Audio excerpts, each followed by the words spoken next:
എല്ലാവർക്കും നമസ്കാരം. ഇന്നത്തെ ശുഭചിന്ത: ഹൃദയത്തിൽ ഒരു 100 വിദ്വേഷങ്ങൾ അടുക്കി വെച്ച് അധരത്തിൽ പുഞ്ചിരി തൂകുന്നവരാണ് നമുക്ക് പ്രിയപ്പെട്ടവരിൽ പലരും. അവരോട് കൂട്ടുകൂടാൻ വേണ്ടി നമ്മളും അതേ നാണയത്തിൻ്റെ മറുപുറം ആവേണ്ടി വരുന്ന ഒരു അവസ്ഥ. ജീവിതത്തിൽ വ്യക്തിവിദ്വേഷത്തിൻ്റെ മുകുളങ്ങൾ വളരാൻ അനുവദിക്കാതിരിക്കുക.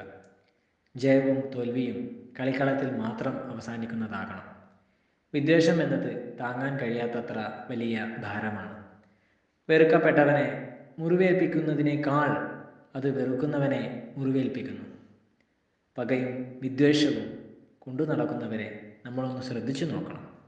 ഉള്ളിൽ വീർപ്പുമുട്ടുന്ന അസ്വസ്ഥതകളല്ലാതെ സമാധാനമോ സന്തോഷമോ അവരുടെ മുഖത്ത് കാണാൻ നമുക്ക് കഴിയില്ല.